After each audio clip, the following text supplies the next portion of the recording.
So my name is Emily Rose Arthur. My official title is Director of Adult Formation and Communications. And I do RCIA, I do the Bulletin, I do adult formation, and I also help out in the office. I am from a family of 7, and 1 boy followed by 6 girls. I'm the second youngest, and I'm originally from Kalamazoo, Michigan. I should probably also mention that I'm married.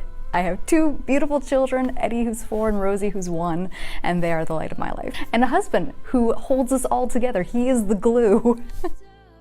Really, for me, God has been that steadfast, gentle strength.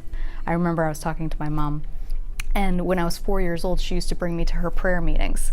I was 4, and I would play over in the corner with My Little Pony and some other toys that she had brought, and she would go over to her prayer group and pray.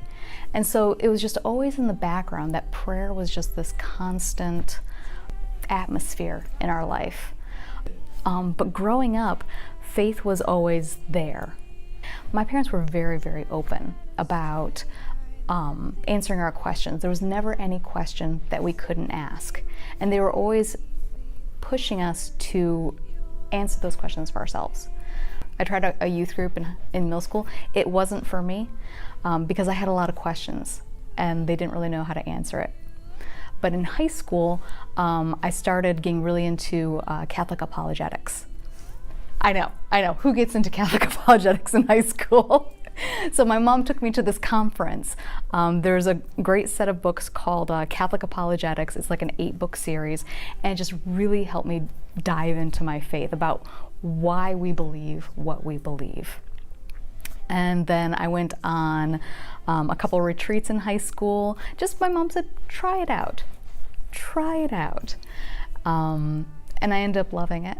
Had some really profound experiences with God during Eucharistic adoration.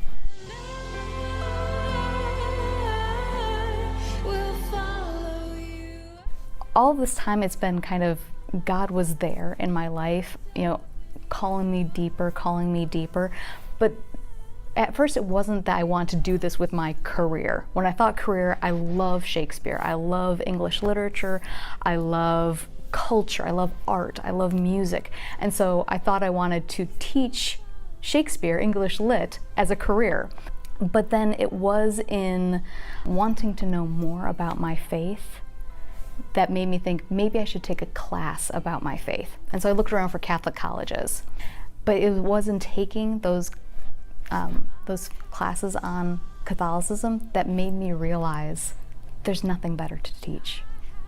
And that's where I made the decision. I stayed at Franciscan University and I got my bachelor's, I got my master's, and then searched all over the country for a job to teach it. And I said, I'll do anything. I'll pour coffee, I'll vacuum floors, just let me be a part of this community. Unfortunately, they said they didn't need any help. But then I got, out of the blue it seemed, I got a call from here, Holy Redeemer, and I had an interview the next day from Father Steve, and we just sat and had the best interview I've ever had in my life, the best work interview I've ever had, because we just talked about how much we loved God. He called me the day after that, offered me full-time. I said yes.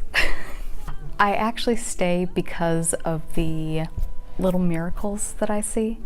In RCI, we get to see miracles. We see these shy people who aren't even sure what this whole Catholicism thing is about transform into these people who are on fire for the faith.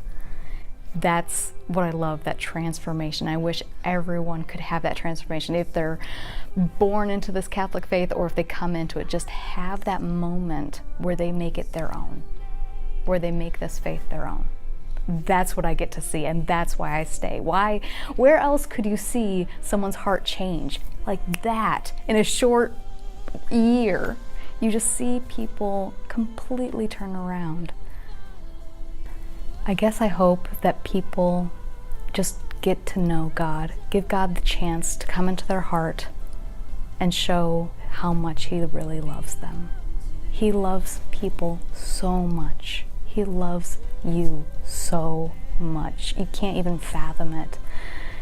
And just let Him in. Let Him have the chance to come into your heart.